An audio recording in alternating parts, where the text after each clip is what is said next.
Okay, good morning, everyone. I want to first of all say my name is Tara Harper. I am a 32-year professional in the healthcare industry. I am also a 5.5-year breast cancer survivor. And I want to speak primarily to those who are retaking exams, uh, such as myself, for the RHIA, the RHIT. Maybe you're taking the CCS, the CCSP, or the coding documentation, or maybe you're taking some other exams that's pertinent to your profession. I want to encourage you today. I want you to feel like you're not alone in the retaking process, and it's very okay. I'm on here this morning to help encourage and enlighten you that thank God you are given an opportunity to retake the exam, and hopefully your strategy for taking the exam on the second time, third time, whatever time around would be much more better for you. My strategy for encouraging others this week is to maybe help encourage you to change up how you've been studying, how you've been preparing to take an exam. I know as for myself, I have to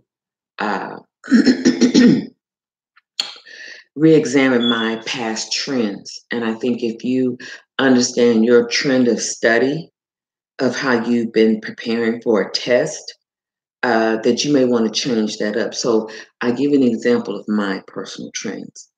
My personal trends in the past for the RHIT has been I pay for the test, and 3 or 4 months out before the due date, I'm cramming, trying to learn all the information.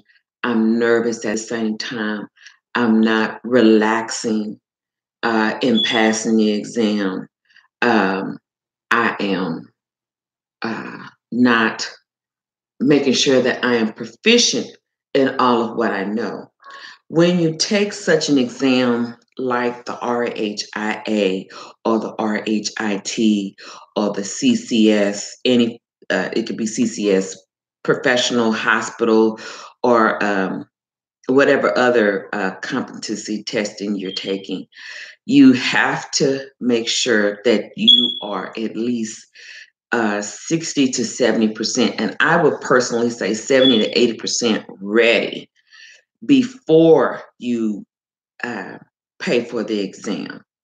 Now, when you're taking such a license exam, they're going to ask you to send your transcripts, your proof of you having to go into school for that type of licensureship, and to prove that you have graduated in that profession before they allow you to test. So please, I would admonish any and everybody, do not pay for a test and try to cram so much information, because the RHIA is 4.5 hours long. Okay. And you have to make sure that you know your stuff. You have some people out there who are awesome test takers. Awesome. You have some folks that are great in taking, what do you call that? Multiple choice tests, and could decipher the answers, and between 4 choices, 3 choices, narrow them down to 2 choices and pick the best ones. I, on the other hand, I'm a little bit different. So if I'm given personally too many choices, even though I've deciphered 2 out of the 4, it still kind of could come close to picking which one is it. And it can kind of throw you off. So you really, in my personal opinion, have to really study and know your information. Okay. Um, Now, my next advice to you is make sure that uh, you don't just memorize, but you understand the sentence structure. Okay. Now, being an educator myself on a post secondary level, I taught public school. I'm not officially certified as a public school teacher, at least as of yet, but I'm working on that because that's another favorite of interest of mine. However, um, being based on my personal experience in that, you have to understand sentence structure, and I will share those sentence structures with you. You have to also understand scenarios, job requirement scenarios. And I believe that goes as far as education as a certified teacher and also as an RHIA professional. You have to understand job scenarios and understand what's required of you to do your job proficiently in order to understand the exam. So it's not so much memorizing every question and knowing, okay, this is A, this is C, this is D, this is B. No, you have to understand what's being asked of you. Okay. I think all the preparatory books for the RHIA, RHIT are great. You have to find which ones work best for you. I will share which ones work best for me. Maybe there are some you can glean from this book versus another book. And also, I would also say if you have a lot of clutter in your life, and what I mean by clutter in your life is you have a lot of folks who are needing you all the time, 24/7. You know, you're going to have to learn how to start saying no. And you're going to have to start learning how to prioritize your time, how to prioritize you and what matters to you in that moment. There is a season for everything. And trust me, you will find when you're so focused on trying to pass an exam, especially if it's critical to your life, as far as a career move, you know, your career path, you will find any and everything jumping out the woodwork to try to pull or distract your attention. Okay. You have to learn how to discern what is important and what isn't important. I'm not saying some things are not important. They are important, and you may have to put a pause on your life of what you got to do to take care of that. But for every single thing, every single day, it's not always important. If you have a lot of clutter folks in your life or clutter events such as parties and invitations to things, events, maybe even baby showers or wedding showers. It depends. It just depends on the person. Sometimes they are pertinent if it's person closest to you.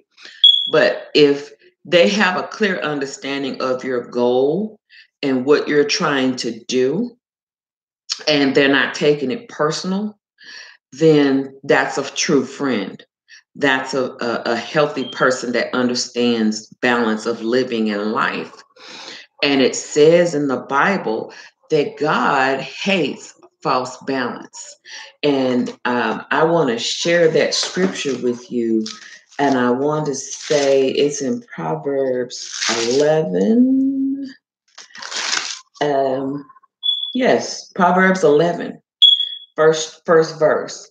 And it says, false balance is an abomination of the Lord, but a just weight is his delight.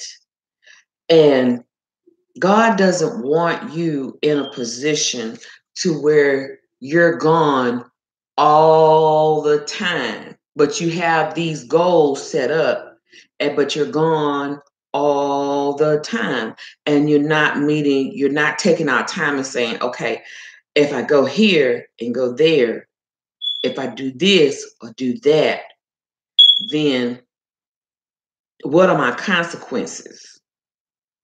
Am I going to have to delay my study time this morning to this evening? But I'm a sleepyhead in the evening, but I have energy in the morning.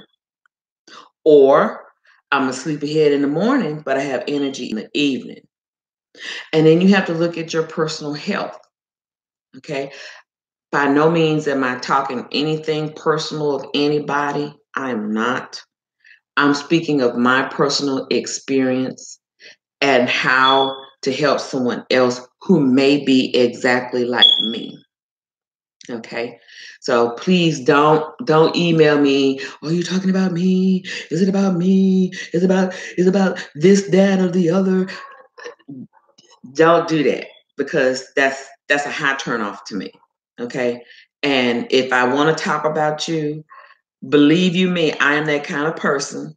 I'm sweet, but I'm bold. And I'll let you know for yourself to your face. Okay. I don't have to say it in a roundabout way. I'm more of a confrontational person. I'm sweet, but I can be confrontational. So please don't call me or email me with that because that's a high turnoff and I will ignore you. I'm not entertaining that. Okay. I'm not about the foolishness. I'm not. I'm serious about life, but I have a playful side to me. So I learned to try to balance myself with that. But some things that are not necessary, please don't call me with that. Don't email me. Don't communicate none of that, because I'm going to ignore you. Okay. And if you get ignored, then you know why. Okay. So that's for those kind of folks that like to troll. You know, that's how I feel. All right. So I'm only trying to help those who want to aspire in life, who's trying to go higher in life and learn from my lesson. And so you could say, wow, I've been going through this too. You will be amazed how many folks go through the same exact things that you go through. And they feel alone, and you're not alone. Okay. You're definitely not alone.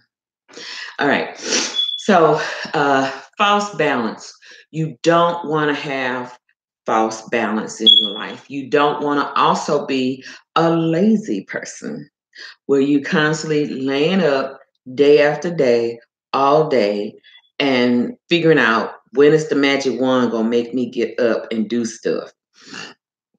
That's not how it rolls in life. That's not how it rolls in life, sweetie. You have to push. Now, I am a 5.5-year survivor, breast cancer survivor, among other things in my life. However, I do give myself permission to rest, and there's nothing wrong with resting. Resting and restoring the body gives the body time and energy to recharge and be ready to go the next day's journey. I pick and choose what I do and how I do and how long I do. And then when it's not necessary for the day, I cut it off, I go home, or I shut it down or whatever, and I save my energy for other conducive things. Okay. I am married, so therefore I have to live a balanced life. I have to live a balanced life where I am there for my husband. I am there for my family, my extended family. I'm there for other people. I just learned to pick and choose where I go, what I do, and how I do. Okay. I no longer overextend myself trying to be everything to everybody, because even the Apostle Paul has said, I wish above all that I could be all things to all people. But even Paul said it himself best. He couldn't be all things to all people. See, he had to be what the Lord called him to be, his natural self, but in the spiritual sense of the Lord, and to serve and to do the apostolic thing that God has set forth in him to decree and declare and to do is to set things in order. And that's what an apostle does. Okay. By no means am I an apostle. I'm not an apostle. I'm just a woman of God that loves the word. However, I am in the office of a prophet, and I only speak and see according to what God tells me and show me. Other than that, I'm going to tell you, I don't see anything. I don't hear anything, but we definitely will pray. Okay. I take that very serious. I don't take it lightly. I don't put myself on no high pedestal. I bleed like I couldn't bleed like everybody else. I eat and sleep like everybody else. I have feelings like everybody else. So please don't put people with callings and titles on a pedestal, and then the moment they make a mistake, you want to judge and throw stones at them. We all fall short of the glory of God. No one is perfect. It's the working of your faith that's under construction until the day of redemption. And I pray that those that are true believers in Christ, whether you're a babe or a seasoned believer or whatever, I pray that you get that in your spirit and understand it. Okay? Because, hey, we can judge folks all day long. If you've walked that and come through that and overcame that, and you can go back and help somebody in the same situation of where you've been, then I can call you out because I've been there, done that. And I can also tell you how I came out and maintained that to help bring you out. Okay? That is a right. Everybody's quick to talk about stones and beams in your eye and all like that. Read your scripture and get an understanding. Learn that real clear. Because if we don't help and correct another brother or a sister by Christ Jesus, then we all will continue to be lost. Okay, so I don't want anybody to be lost or damned to hell if I know and I can see where you're going and I can't help correct you, because that's what the voice of the prophet does. It brings correction. It tells you, hey, the voice of reason is telling you, don't go that direction. This won't be good if you choose that. I give what thus says the Lord, and I am through. I sleep for the night.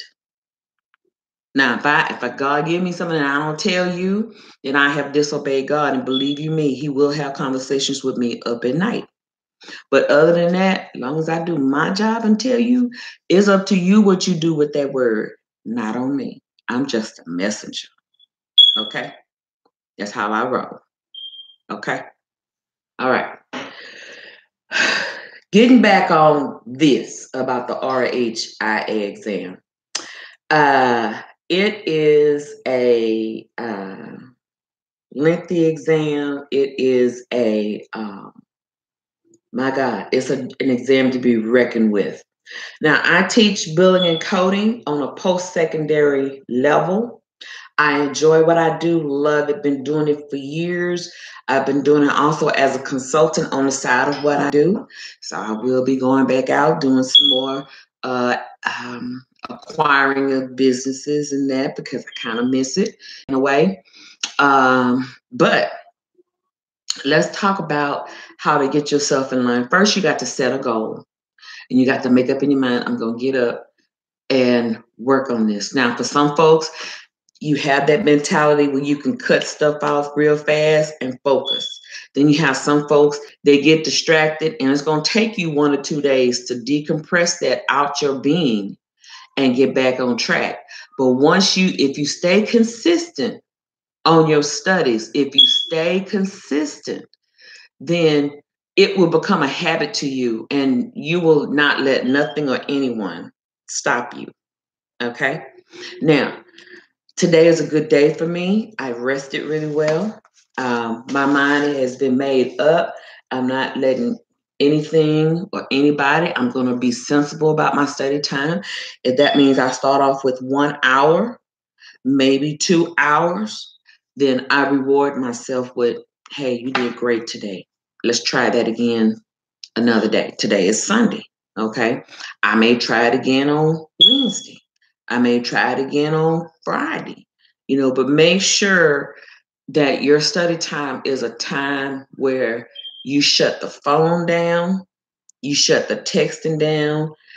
Folks on the door be knocking. Trust me, I've had that to happen all at the wrong time. You got to set your mind on peace and with God to know that if all this is happening, hey, this is my study time. I have prayed. I have given this time to the Lord. God has made room for me to have this. After a while, the distractions will stop because it's all a spiritual warfare kind of a thing, if that makes sense to those who believe. And I am a believer of spiritual warfare. Okay. Been through that my whole life. I've been understanding spiritual warfare since I was 6 years old, even in my sleep. Had my oxygen and whatever cut off in my sleep. And I understand after I received Jesus Christ at 6 years old, it's been a war in my life. So I know what that is personally. And I've been a conqueror in Christ Jesus thus far. And the Lord has not let me down. Not ever. Okay. And that's the truth in the Bible. All right. So I made room today. I want to talk about the 6 domains. And this is the book that I have been using to study Dr. Carla Tyson Howard.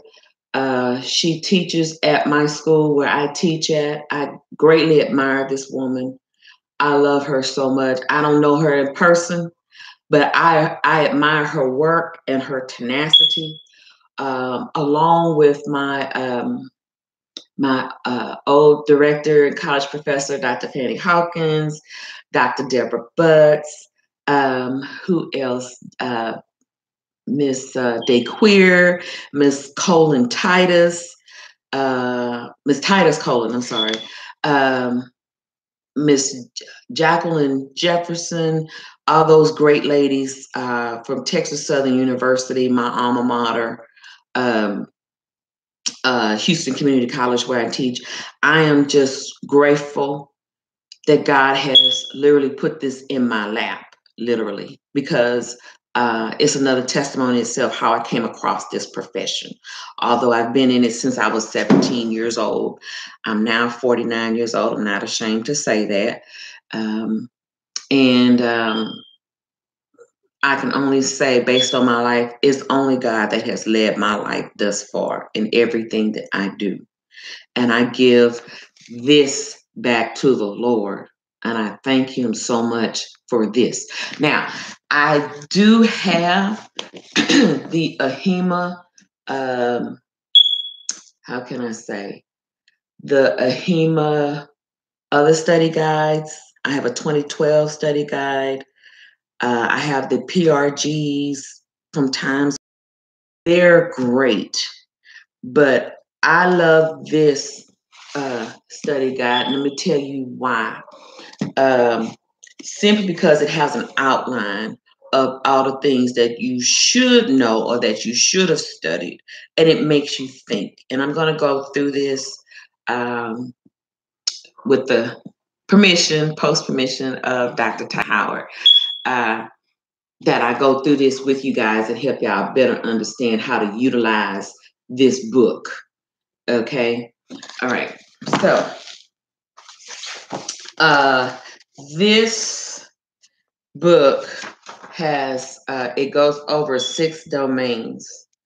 6 domains. So let me write those domains down and let me explain to you why I am going through the domains. Why I'm going through the domains like I am. Okay, so let me go back to this page here. Okay, so it gives you introduction of how to use this review guide. You can't go wrong with that. It gives you instructions how to do that. Okay, perfect.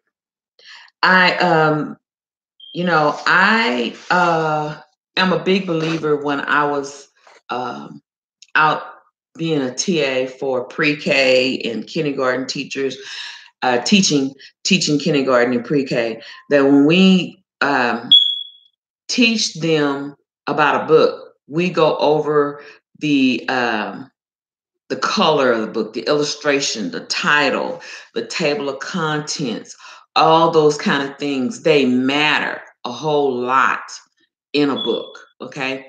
And if you don't go page by page slowly from the beginning cover of the book, page by page until the middle, all the way to the end, you will miss out on pertinent information, okay? That can be very vital to your learning, okay? Now, let's look at this. The RHIA has 6 domains. So I'm going to write down what those 6 domains are. Let me pull up this right here. Let me push this back a little bit. Okay, perfect. Bring this up a little bit.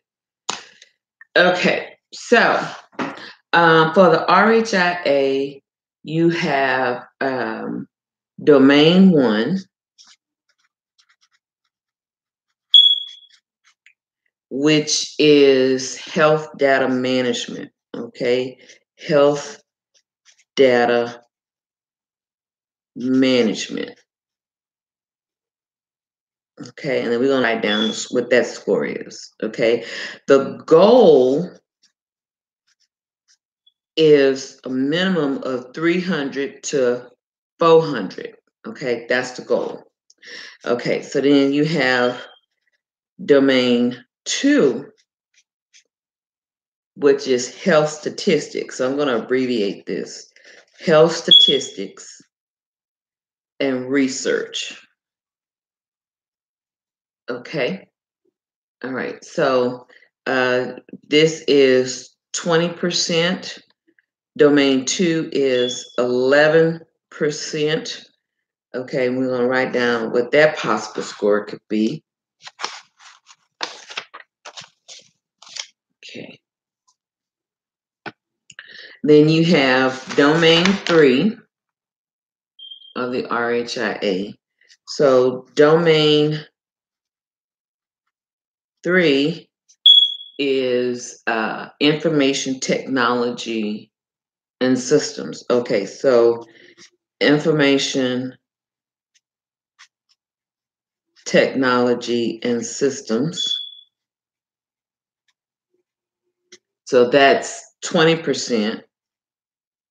Okay, let me write down what that score could possibly be. Okay, then we have domain 4, and it's worth 30%, and it's organization management. Okay, and then we have 5 and 6, so I'm going to write that down in a minute.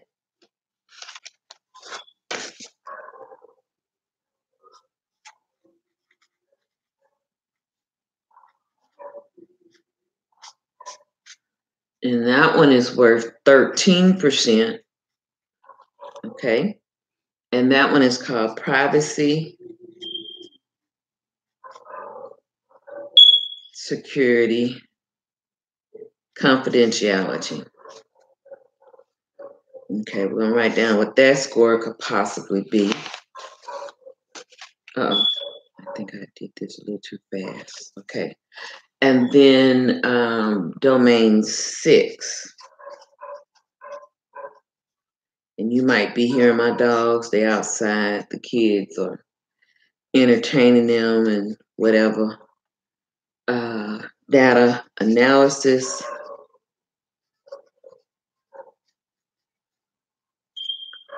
And management. Okay. Let me write down what that score is.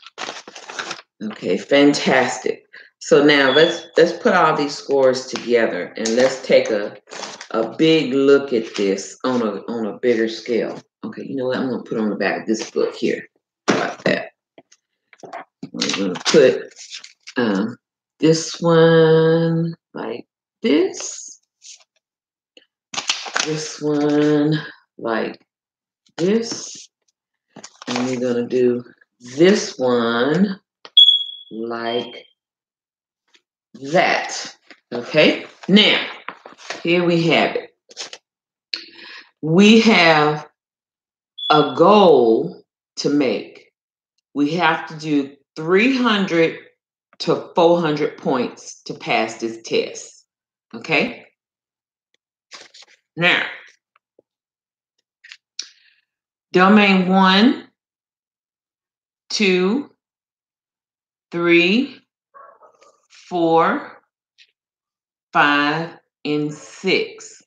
Now, when you do go and take your test at the Pearson VUE sites, okay, you have to know that they're going to give you your immediate results unless it's being beta tested. I have not been beta tested before, never been selected. I don't know what that is, but I've heard about it, and I heard that it takes somewhat 2 or 3 weeks before you get your results. But from time past, when I have taken the exam, I have gotten my results right away. Okay. Now, sometimes your results may depict on which of the 6 you may be strong in. 3 out of the 6 domains, and the other 3 you're not so strong in. Okay, so whatever 3 out of the 6 that you're strong at, study those. Okay, but the other 3 that you're weak at, and I say that only by example, you need to stringently study those. And here's my recommendation. Make sure that you read your information in this book, and I highly recommend this book, not because I know Dr. Tyson or her colleagues or anything like that, but just make sure you know your outguide information, and then at the end it gives you study questions to go by. Okay, make sure that you get you some good books like this. I teach out this book myself. This book here. This is an Abdahak book. My old Abdahak book was green, and that was a long time ago. And then you have other books such as this, and I have 2 other books on my shelf that are helpful, and any other books that are helpful to you.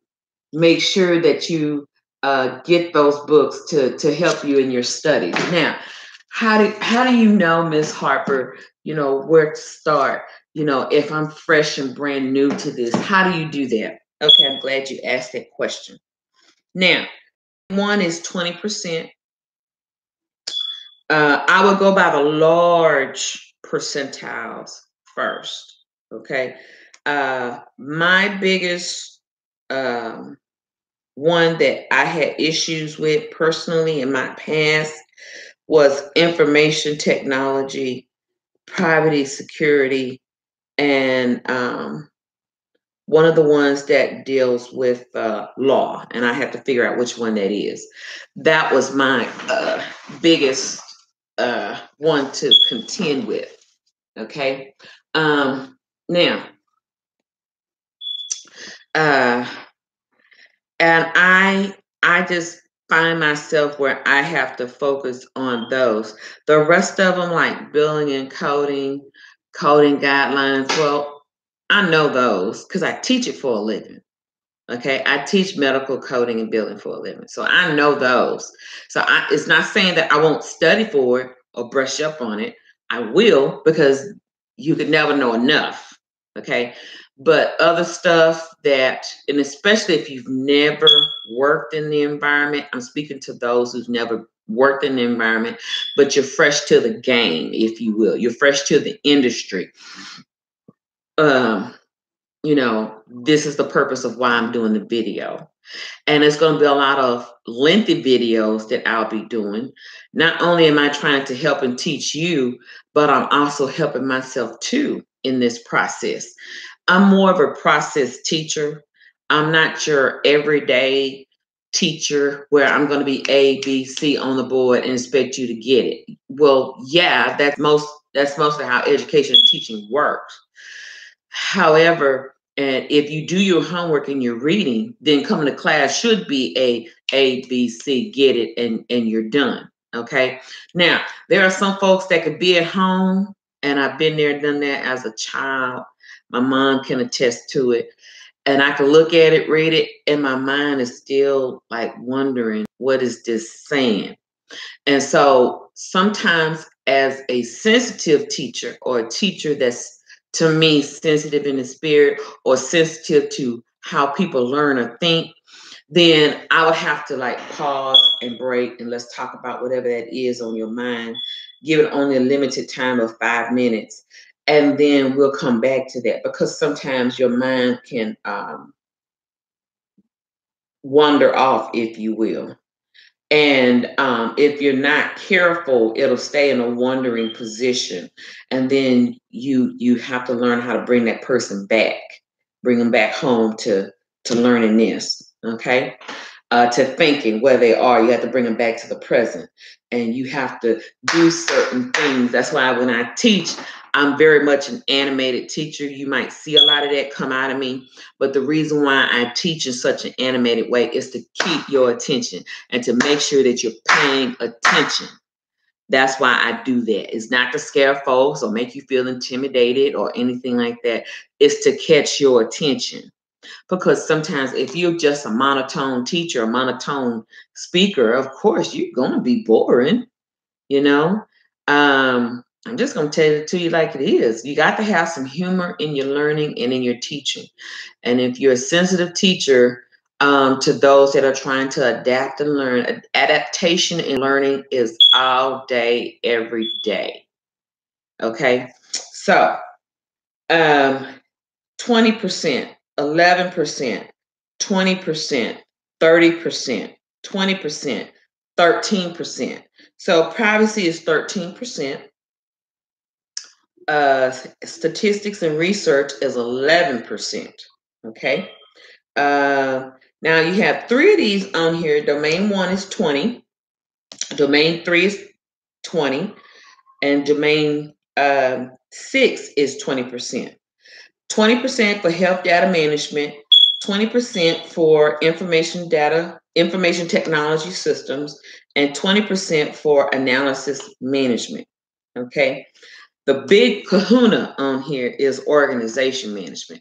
So we're going to talk about what each one of those structures are and how that plays a role in what you do as an RHIA, RHIT professional. Okay. Now, I have already personally gone through what do you call that? Domain 1 and 2. Let me look back at my book, because every time I study in my book, and I'll show you what I mean. Yeah, I've already been through this. I highlight in my book. I highlight whatever I study. I highlight. I don't know if you can see that. I highlight in my book.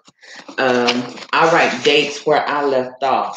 Why does Miss Harper write dates where she left off? And let me show you an example of why I write dates of where I left off in my studies. Let me show you an example of that. As soon as I can find it. Oh, okay. See, like in here, I studied all of this, right? I think the last time I studied was in June last month. So I'm just now picking it back up, kind of picking it back up. However, this, by example, is like April the 8th, okay? And then I picked it back up April the 12th, okay? this lets me know my trend of how much am I paying attention, how much am I acquiring in what I'm learning and doing. And then at the same time, when I'm going back through this, I can say, okay, you have proof, Terry, you did touch this, you did study this. And I write the time of day also on the dates of how I study, because it lets me know I'm a better thinker early in the morning than I am in the evening time. Why is that? Because I guess I was born in the evening time. I was born on a Wednesday, April 16. I was born at 5:55 in the evening. I don't know if it has anything to do with that. The way we were raised, we were just, my parents, that we have structure. You know, we were raised where we go to bed at 8 o'clock and we wake up the next morning, we wake up 4 or 5 o'clock. Now, my dad was an industrial welder. My mom was a stay-at-home mom, you know, for a while until we all got in high school. Then she went back to work. You know, my dad was okay with that. However, we had structure. And so if we didn't understand or get our homework, or maybe mom didn't quite understand some subjects such as math, and she was good with math, but when it got higher as far as algebra, geometry, we had to get our dad to help us with that. Then our best time for our dad to help us would be 4 in the morning, because he was a morning thinker. My dad would, after helping us, he would be on his way to work. You know, that's just how it was. And still to this day, all of us is near about 50 years old in our late 40s, and we still do that early morning routine, getting up, thinking, talking. You know, in the evening time, don't you call past 8, don't you call past 9. We're not entertaining that.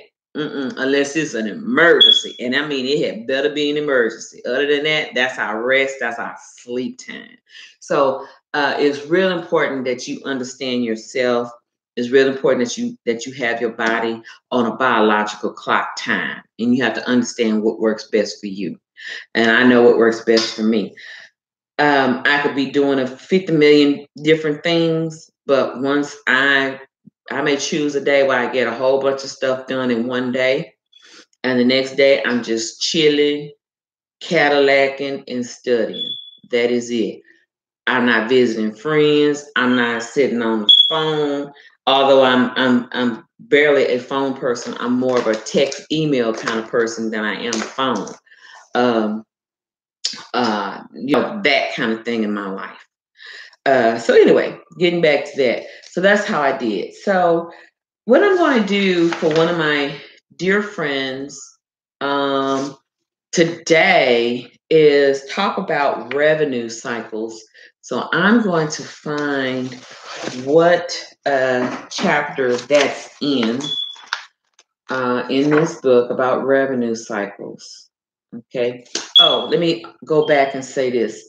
The RHIA has, oh, did I miss that?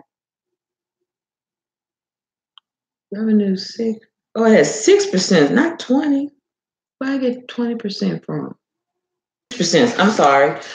Domain 6 has 6%, not 20%. I don't know where I got that from. My bad.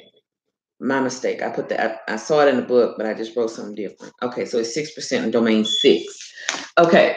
The questions. Let's talk about that. The questions are 180 questions long for the RHIA. For the RHIT, it's 150 questions long. So for the RHIA, and it's 4.5 hours long, I will say to those that have to do this, pace yourself. I've already pretty much done the math. And I don't know if I wrote it in this book or another book. I probably wrote it in another book that I need to find. But I said 180 questions. 180 questions. Okay, in 4.5 hours. Okay, so 4.5 hours. So If it's 60 minutes, to an hour, then I'm going to do 60 minutes times 4. That's 240 minutes plus an extra 30 minutes. So that's 270 minutes. Okay, I'm going to show you my math in a minute. So I'm going to say 180 questions divided by 270 minutes. So let's see what the math is on that.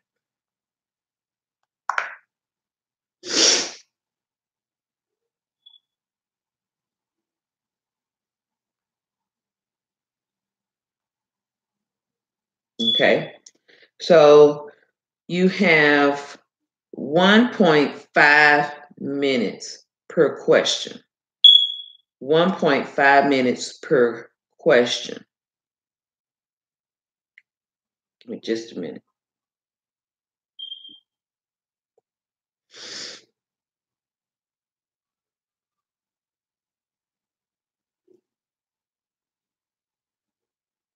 Okay, so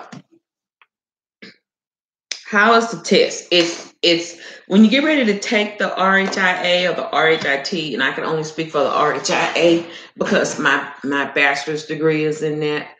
I have an MBA degree, but it's more concentrated in health information system software, so that's something different. But the RHIA is scrambled, so they're not going to put on the test. Okay, we're going to do domain 1. Okay, we're going to do domain 2. It's pretty much sporadic and scrambled. Okay, so that means again you have to know your information. It's not like domain by domain. That's not how that works. Okay, it's scrambled. It's organized in the PRG or in the study guidebook for you to understand the competency of what you need to know per domain. But I would also say, too, as well as what I'm doing, is to take the test, the practice test in here. They have mock exams in the back of these PRGs and study guides. And do a mock exam as on paper here, as if you were actual at the Pearson site.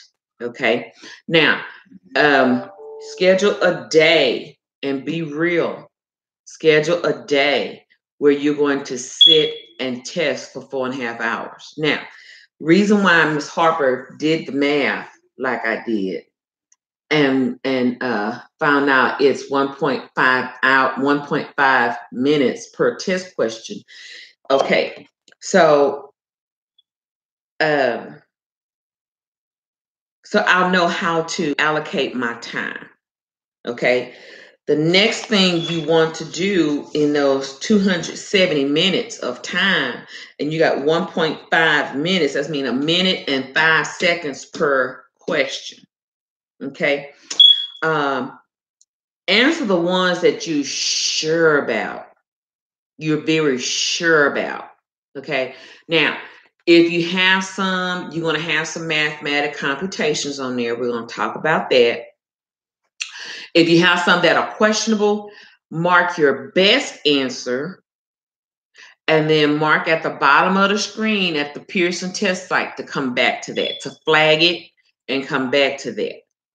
If you work it out best that way, then your test should be a success. Another thing I have found too, always follow your first mind.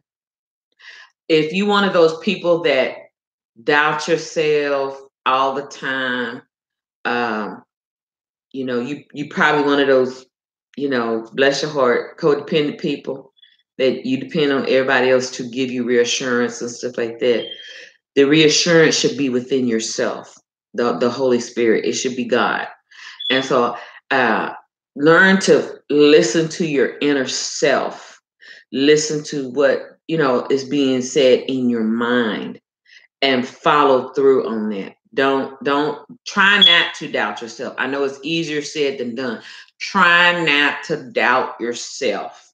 follow your first mind. If you do that kind of testing theory or that mindset theory on the mock exam, you will be amazed how successful you will be on passing the exam by following your first mind. It's just an instinct for any and everything else in life. You got to follow your first mind.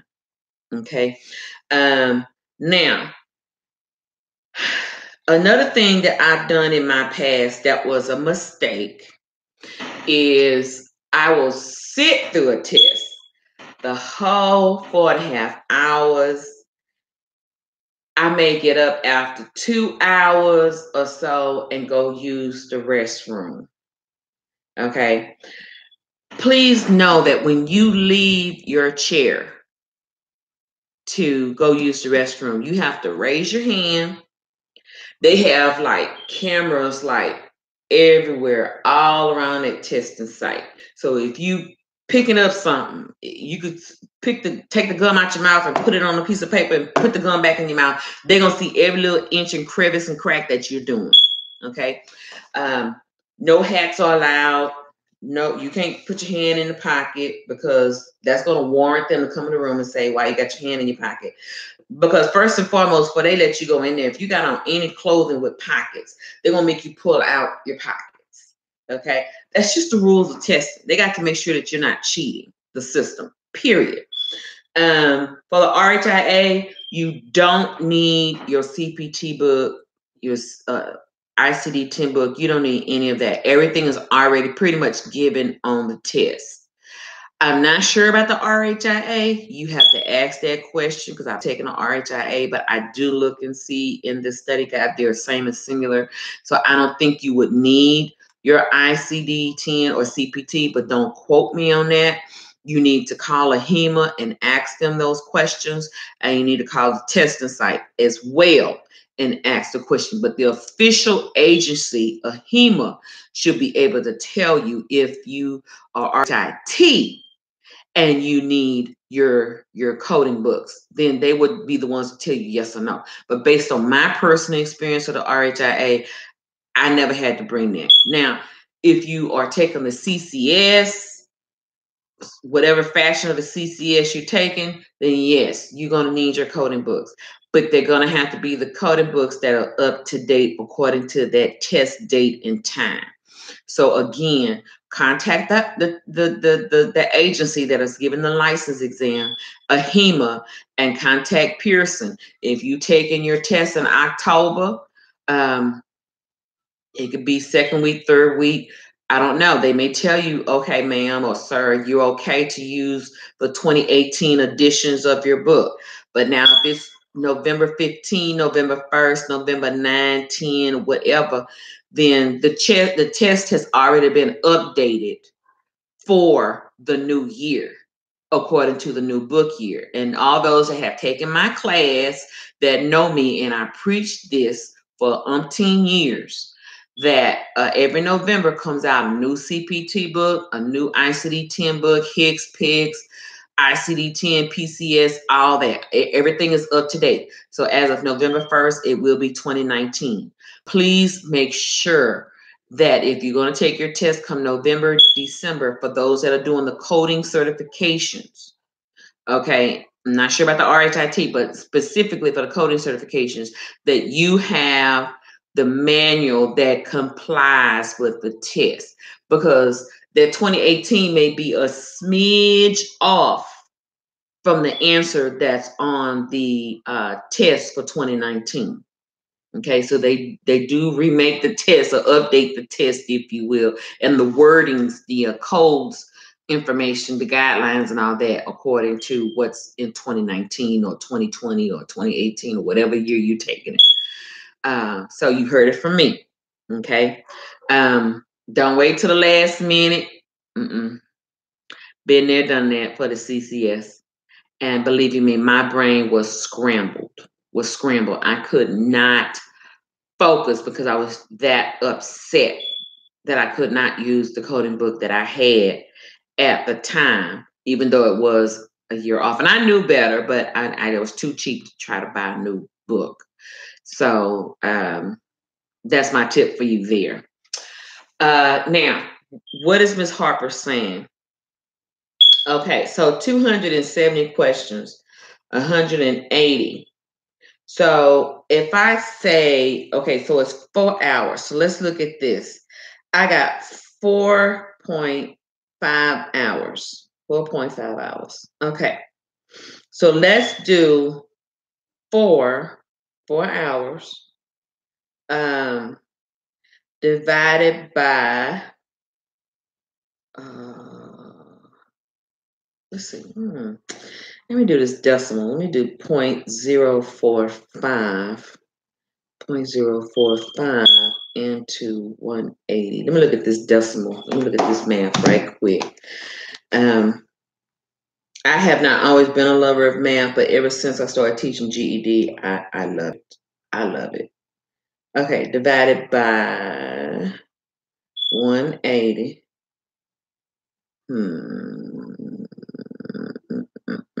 Okay, let's do it the other way around.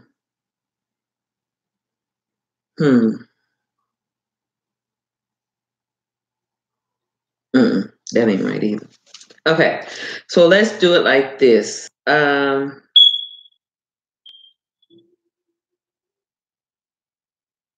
Let's do 4 hours. So 4 hours divided by 180 questions.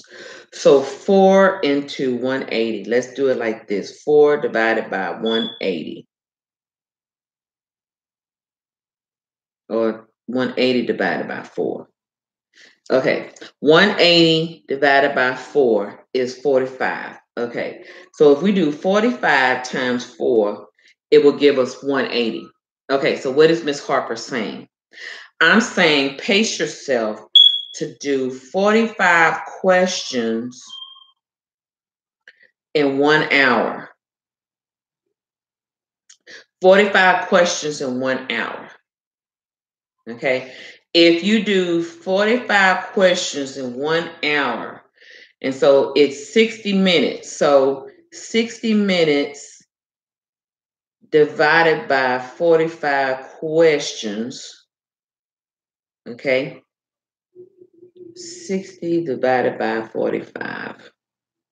That'll give you 1 minute and 33 seconds. Okay. 1 minute and 33 seconds. Okay. To do this. Now, I'm doing a lot of math, but just hear me out. 45 questions done in 1 minute and 33 seconds. Now, let's suppose I can answer 45 questions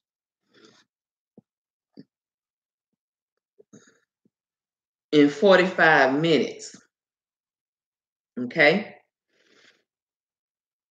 So if I do that, and I'm not trying to tell you to race, I'm just trying to give you a better test strategy. That's my goal. I told you I'm a process thinker, process teacher. I'm not one of those fly-by-night kind of hurry up and rush through you person. So 1.33 times 15 minutes left, or 15 minutes left. Okay. That equals 19.95. So that's like 20 minutes left. Okay, about 20 minutes. Okay. Almost about 20 minutes. So if I do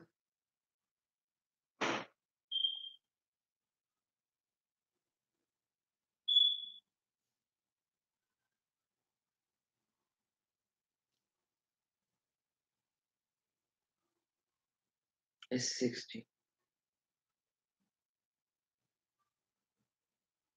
Okay.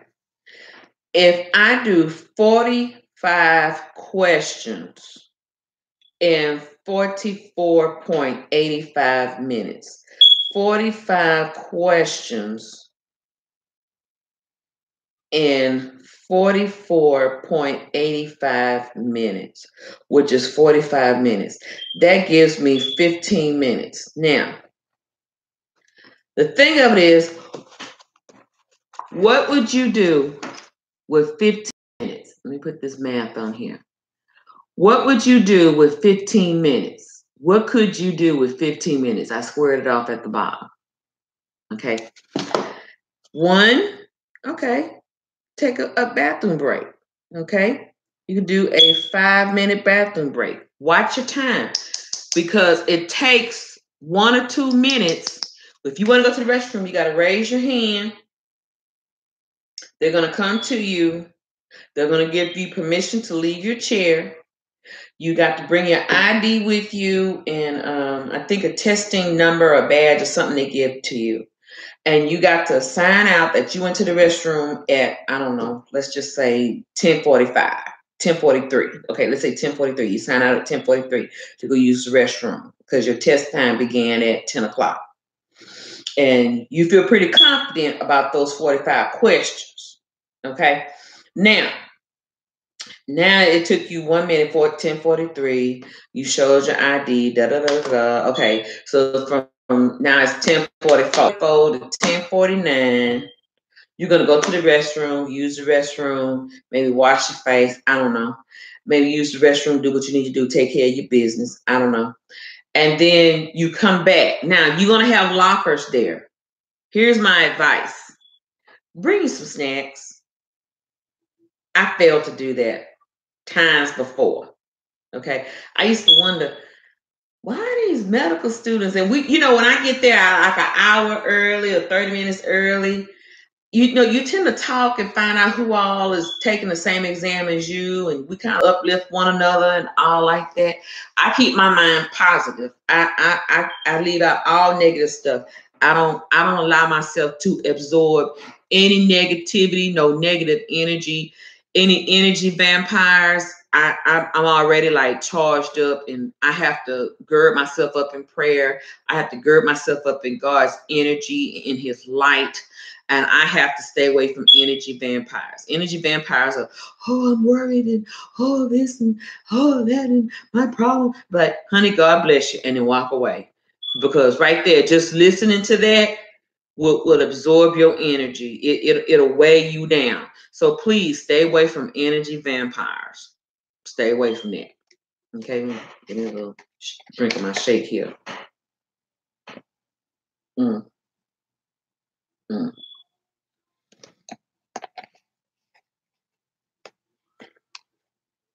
I'm doing Atkins. It's helped me out a whole lot. As my blood sugar was going terribly low. And I'm trying to watch my girly figure. Okay. However, yeah, stay away from energy vampires. So now, went to the restroom at 10:44, came back in 10:40. It's now 10:49. Okay. Time matters, everybody. Time matters, because that clock is still rolling while you using the restroom and signing out. Bring you some sticks of cheese, some protein, some blueberries. I like blueberries. I'm not a huge fan of blueberries. My mom loves blueberries. I think if somebody at HEB somewhere could pay her to do a commercial on blueberries, she could do it. Hands down, she could do it. Okay. Blueberries, cheese, bring you some granola bars, Snickers to kind of recharge you. Why is Miss Harper saying that? I'm glad you asked. It's because your brain, and bring you some water, plenty of water. Like, here's the water that I have right here on my shelf. Some water. Why is Miss Harper saying this? It's because I didn't realize that when you think, and my daddy used to get on me all the time. Sometimes he would pick me up from work from the metro park and ride, and I may sit there quiet, and I'm just looking out the window, and I'm just thinking, and he'd be like, Nick, what you thinking? You thinking too much. You thinking too much. And I'm like, I don't know how he knew that, but he just knew, because my dad was a thinker too. And I would think, sometimes I think myself into a headache. I'm just constantly like thinking about the day and people, and the people I met that day, and lives that I may have touched or changed or inspired or whatever. You know, I'm just think instead of just chilling. So glucose, your brain, study about neurosensory and thinking. If you study about neurosensory and thinking and how to feed your brain, you will understand that. Now, me, on the other hand, I know me, I know my body. I can't eat a heavy breakfast and then test. I can't. It has to be not a lot of sugary stuff, because it'll make me personally in my body crash. I have to have some sort of protein. I admit meat, maybe some cheese, some fruit, and I have to have some vegetable mixed in it. My body just has to have that balance, you know. Bringing some nuts, bringing some things, but bringing some snacks, and just snack at your locker. They will let you stand there and snack, because I could understand, say, how these med students taking this test and y'all not nervous, y'all not anxious to get back and do the test, and y'all on the clock. Y'all should be anxious. No, because they understand how thinking and energy absorption and energy use and replenishment is important. They understand that. I finally get that. Even after talking to one of my students, they told me, and their sister or somebody was a nurse. That was so confirming to me. And I was like, wow, okay. I'm gonna try that. So I'm telling you what I know to be true. And you don't have to eat a big meal. You don't. You just eat enough to replenish you. Take you one of them Snicker mini bites, chew on that.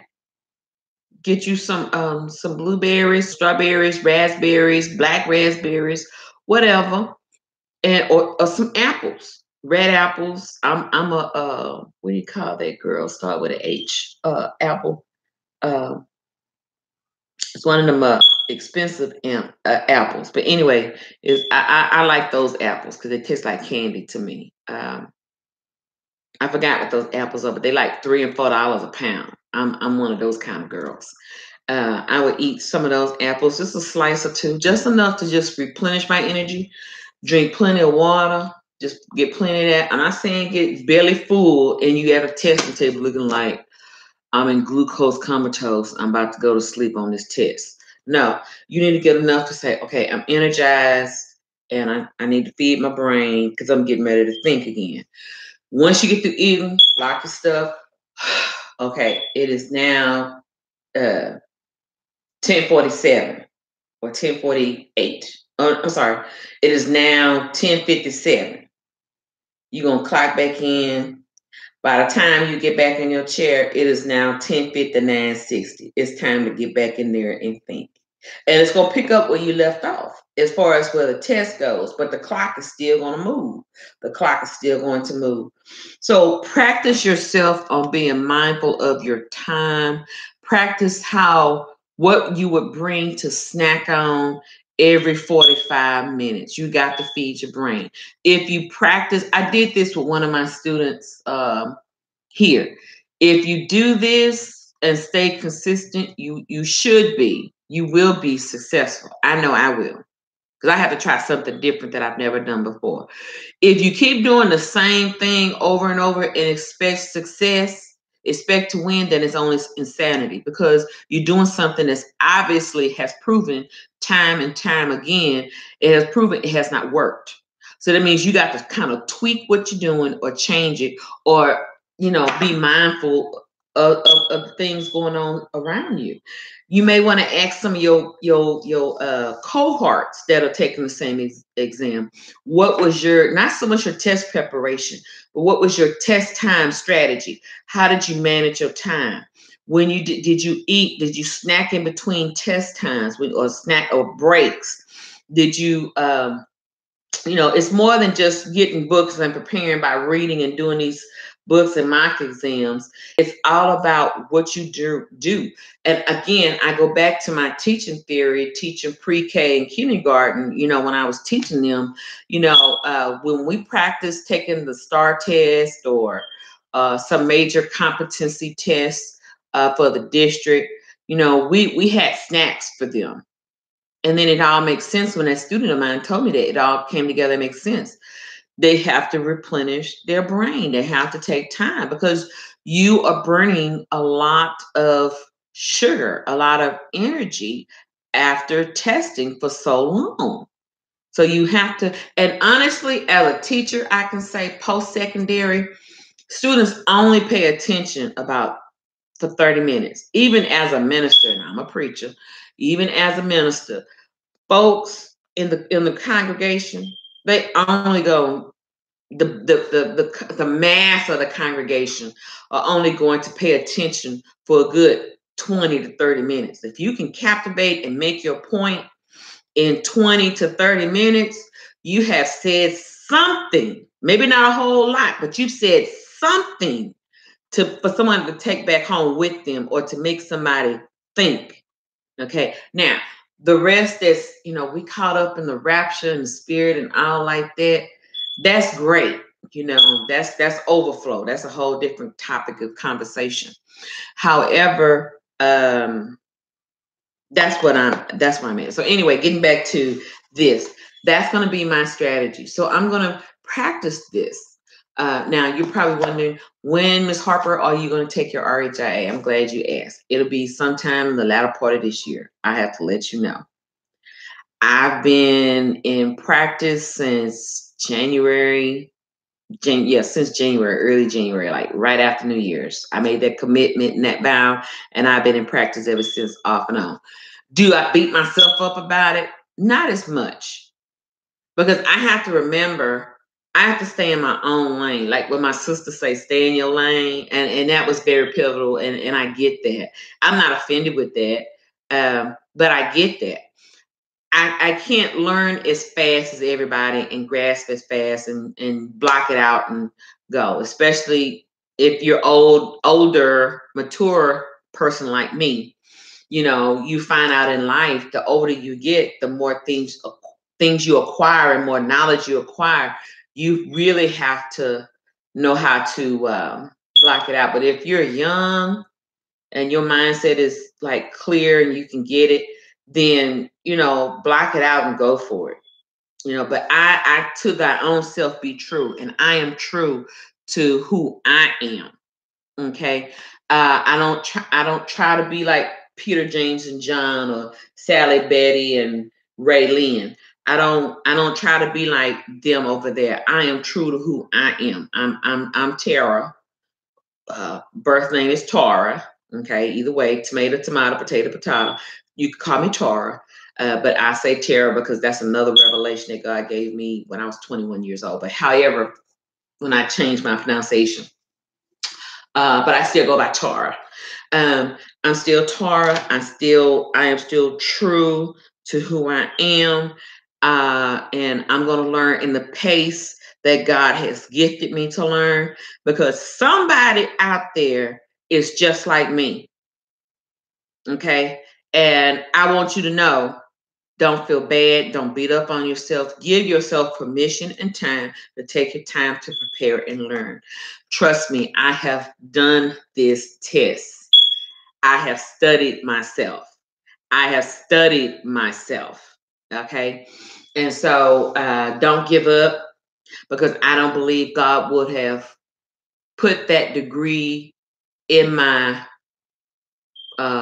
premise, or put it in my path and allow me to graduate with it and to still yet score as close as I have been times before of passing it, for me not to acquire and have it. I think there's a time and a season for it. I believe that even with me being in the field for 32 years, I have seen some things that were done wrong. I have tried to correct people times past. I'll be honest, I have pissed off a lot of folks. And not that I was mad or angry or I had an attitude in telling them. It's just that, hey, you can't write this legal document in red. You can't do it like that. You can't scratch and make errors like that. That's a legal and binding document. And you know, when you're dealing with folks who've been doing certain things for a long period of time and not try to get to know you, not so much just by spirit, because I understand everybody's not spiritual. Everybody's not on the same path where I am or the same level where I am. Doesn't make me any greater or better. It just makes me more aware. It has taught me a lot about myself and people. So learn that, you know, that just because if that person may have passed it and got it doesn't mean that they're going to be in it forever. And I know some people who have passed the license exam, got in the profession, money was great, and as soon as they got in and found out it wasn't what they thought or wanted it to be or couldn't master certain things, they were quick to get out. So the scripture holds true. The race is not given to the swift, but those who endure until the end. And so God is just taking me and just showing me, this is why I have not given it to you at this time or that year or this year. This is why, because I want you to learn about the attitudes of people. I want you to learn how to master their attitudes over yours. I want you to learn how to put it to them in truth and just stand on truth and not compromise or not be afraid. I want you to know how to recognize stuff in the spirit realm versus the natural.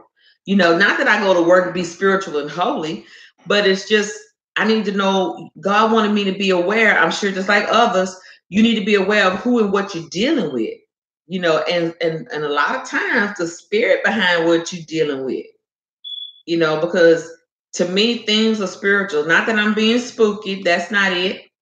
Because we wrestle not against flesh and blood.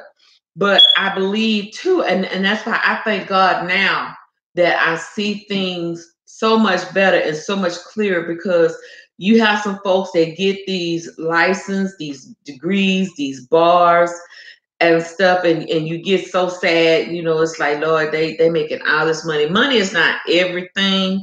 It's the acquisition of knowledge and what you do with it and how passionate you are in your heart that the wealth will follow. Because you have some folks, baby, they can make 6 figures today and broke tomorrow. Make 6 figures today and spend it up like they ain't got no sense, and they still living paycheck to paycheck, making 6 figures.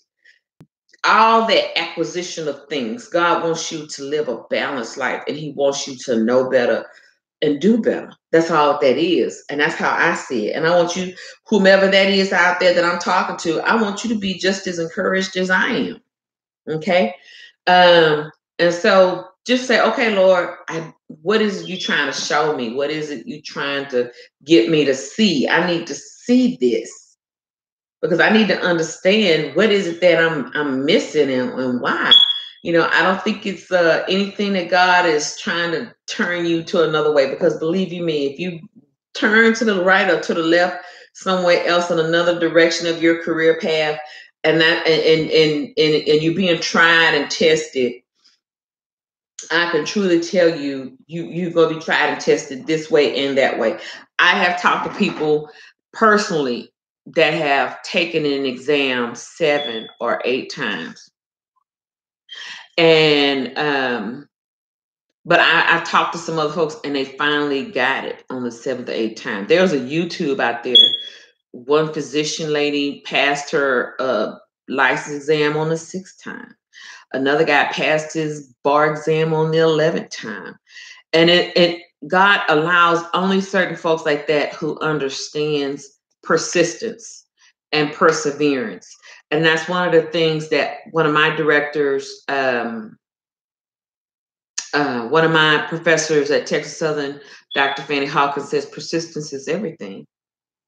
Persistence is everything. And still to this day, I hold that to be true in my own personal life. So you have to stay persistent, you know. And again, the scripture goes with that the race is not given to the swift, but those who endure until the end, you know.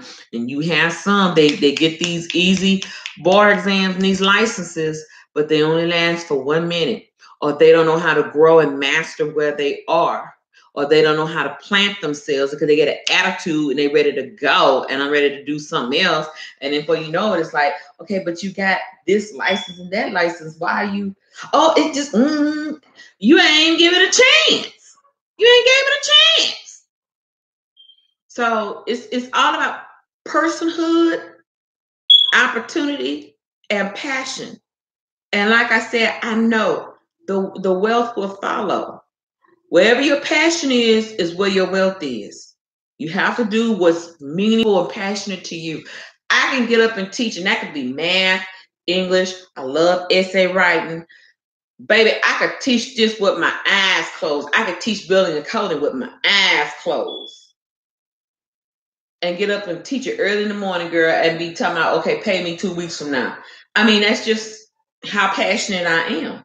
And sometimes I do it for free. Not all the time now, because big girl got to eat and big girl got to pay bills too. Okay. So I'm just letting y'all know that, big girl got to eat and big girl got to pay bills. I'm married, but big girl still got bills. Okay. So that's how I feel. I hope this video has been a blessing to you all. And again, 45 questions for 45 minutes. 15 minutes, give yourself, even if you don't have to use the restroom, give yourself some time to breathe. Don't go back over your notes unless if you want to, but I wouldn't. Stay secure in that, meditate, pray, breathe, go back in and take it. Snack on a granola bar, a Snickers, Three Musketeers, Baby Ruth is my favorite, whatever. And be successful. Take your mock exams. I have the CDs. What do I do with my CD? I think this is it.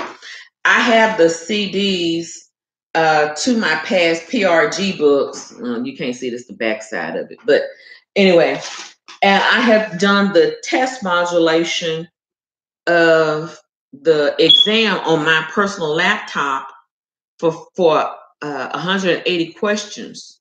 And it has worked. It has worked. And not saying they're exactly the same. I don't know that because it's been a little while. And but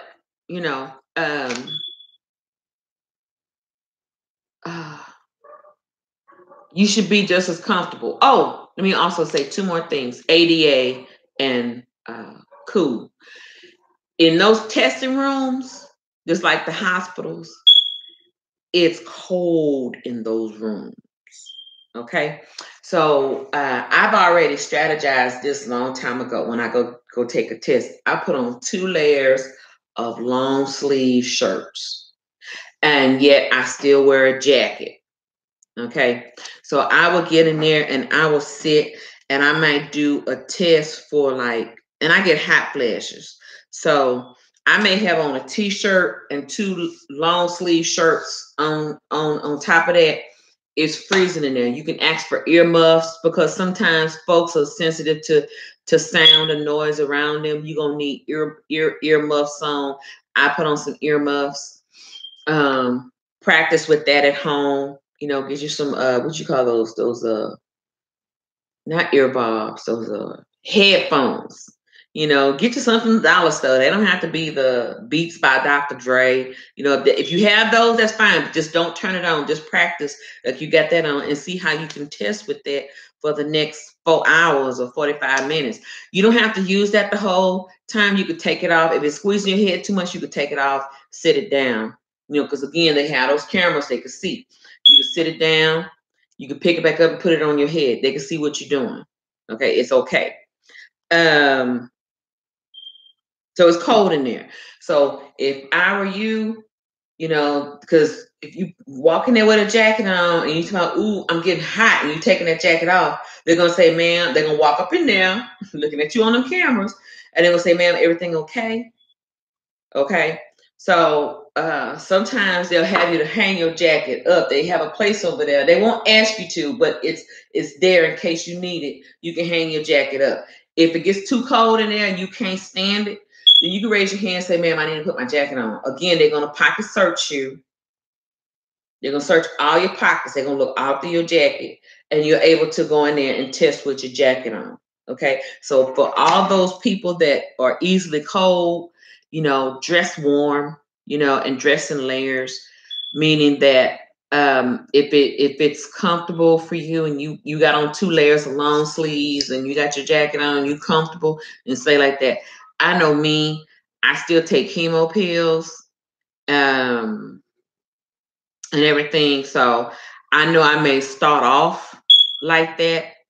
So I may test my tolerance. I may put my air in my house about 60 to 60 degrees and see how much I can tolerate with 2 long sleeve shirts on, double with a t-shirt underneath it. And then if I can tolerate that and test well with that kind of temperature going on, then I know I'll make it. Then that's what I need in that room. You have to make sure that your temperature comfortable. They may not necessarily turn down the air or turn up the air in there for you because everybody's body temperatures are different. Why do they have it cold in that testing place is because of the computers. They have so much technology and so many computers in there, sweetie. They got to keep it cold so that the computers and the cameras and everything do not break down. Okay, so they have to make it cold like that for those reasons. Okay. Now, my next thing, ADA. Let me say this by ADA, American Disabilities Act.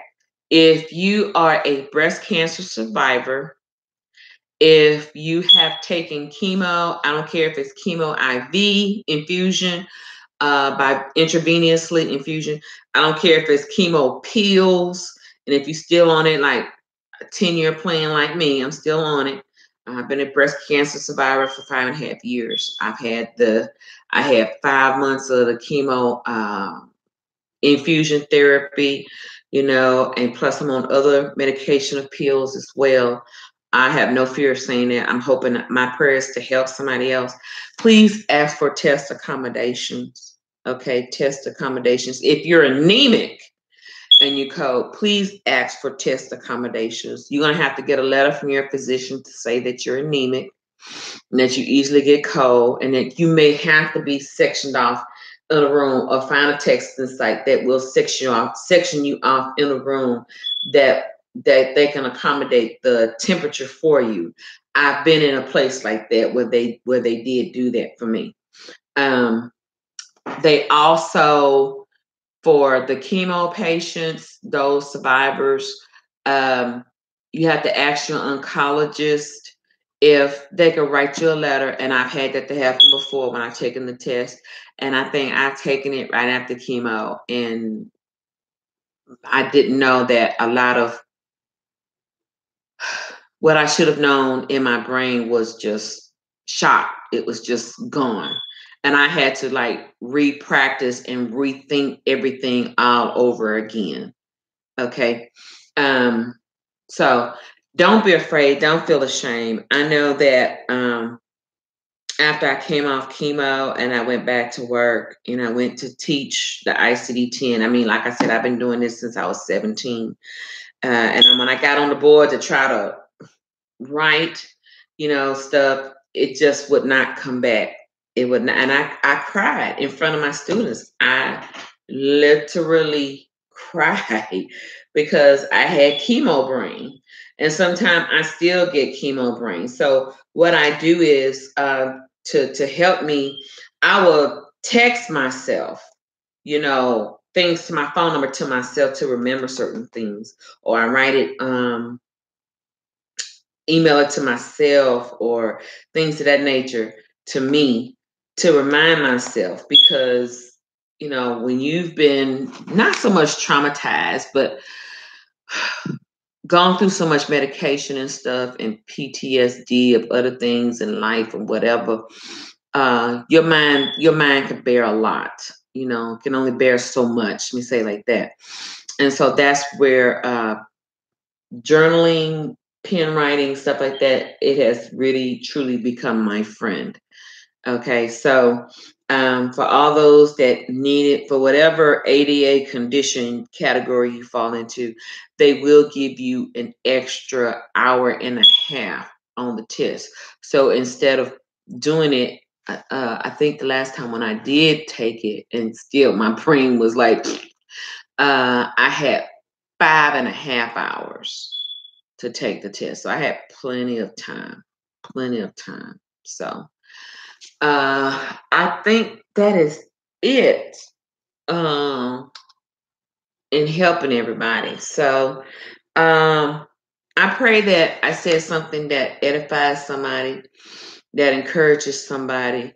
If you're fresh to the game, that's what I call industry, and you're still in school, your senior year, study with your friends. Make sure you got some people that don't mind helping you, don't mind help studying with you. I hate to say it, but I've had past classmates, they passed it, but they weren't all chummy, as I could say, to help me get mine as much as I have helped them through passing their courses and stuff.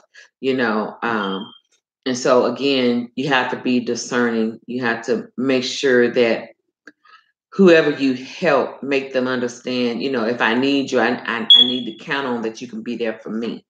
And if not, God will always give you people for your life. That's Isaiah 43.